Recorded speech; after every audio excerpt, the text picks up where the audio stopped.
Okay, what we're going to talk about today is measuring and classifying angles. We talked about this yesterday, but an angle is formed by two rays with a common endpoint.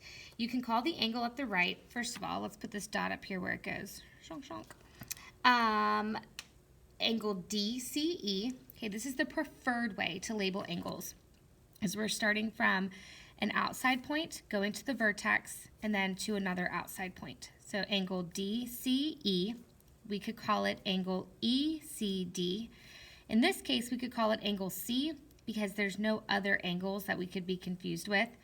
Or if there was, sometimes there will be numbers inside, like if that had been a 1, we could have called that angle 1.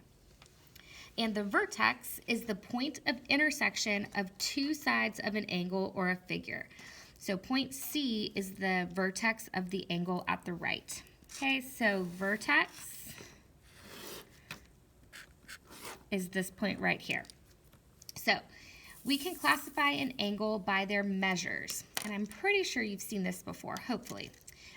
You can have an acute angle, which would look something like this, and it's less than 90 degrees. You can have a right angle,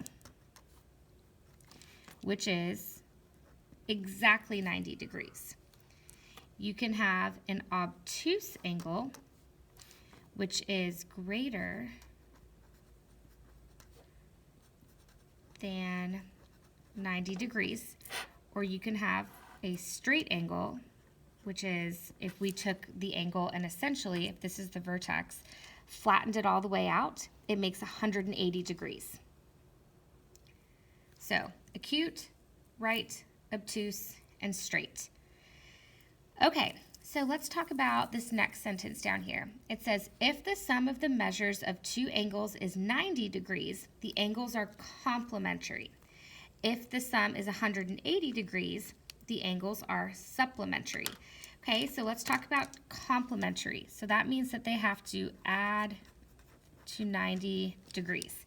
Okay, so you're a 45-degree angle, and we're trying to figure out, well, what would your match be to equal 90 degrees? So we can do 90 minus 45. We're taking away what you are. Your match would also have to be 45 degrees because together, that's 90. Okay, we have a 5-degree angle. Angle G is hanging out. He's 5 degrees. And he's looking for his complement, right? What angle can I put with a 5-degree angle that's going to make it 90 degrees total? 90 minus 5 would be 85 degrees. Okay, well, what about this angle right here? It's 75.1. Okay, what would the match for it have to be? So 90 minus, this is how sometimes if I'm trying to do these kind of problems in my head, 90 minus 70, right, would be 20, minus 5 would be 15, minus 0.1 would be 14.9 degrees. So that's how you find a complement. You take 90 minus the angle that you're given, and that gives you the complement. Okay, so let's talk about supplement. Supplementary angles add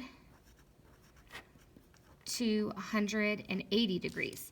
So we're going to do the exact same process, except instead of 90, we're going to add it, we're going to subtract it from 180.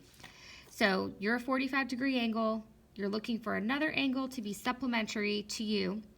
So 180 minus 45 is 135 degrees.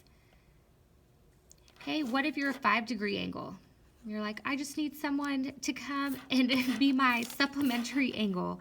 Okay, so 180 minus 5 degrees means that that angle match would have to be 175 degrees.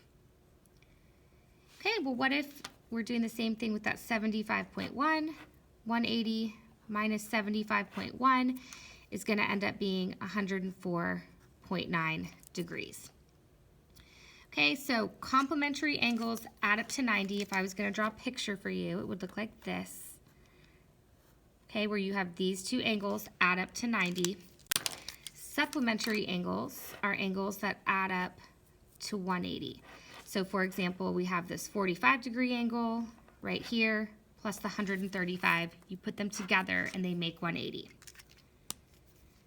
Okay, let's talk about adjacent and vertical.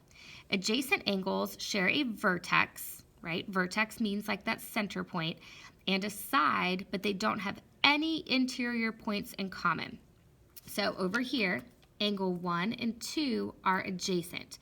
I always refer to these as being like next door neighbor angles, right? So let's look at them. They share a vertex and they share this side, right? So they are adjacent. Another pair of adjacent angles could be like angle 2 and angle 3, or angle 3 and angle 4, or angle 4 and angle 1. Any angles that are next door neighbors, they share that vertex and one common side. Okay, let's look at vertical angles. In the diagram, angles 1 and 3 are vertical angles. Vertical angles are opposite each other. They always have equal measures, so therefore they're congruent. So they're opposite of each other. They're like staring at each other. They're identical, okay, and they're opposite. And those are called vertical angles. So it says in the diagram at the left, so right here, when you have this M angle 2, it means the measure of angle 2. So if angle 2 is 128 degrees, it says find the measure of each of the following angles. Okay, so if angle 2 is 128, I know that angle 1 also has to be 128 because they're vertical angles, right? These two are across from each other. They're exactly the same. The next thing I can look at is if I put angle 1 and angle 4 together, that made a straight angle. And a straight angle is 180 degrees, right? These two are supplementary. So I'm going to do 180 minus 128. Okay, so 10 minus 8 is 2, 7 minus 2 is 5, 1 minus 1 is 0. So that means angle, oops, I wrote it in the wrong spot. Angle 4 has to be 52 degrees. So let me explain that one more time. So angle 1, we know is 128 because I figured out because I was given that angle 2 is 128, I knew 1 had to be 128. So then it's just like what we did up here in the chart. I know that if I put these two together, they're 180.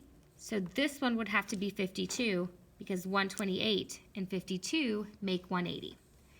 And now angle 4 and angle 3 are the same. They're across from each other. They're vertical angles. So angle 3, therefore, has to be 52 degrees.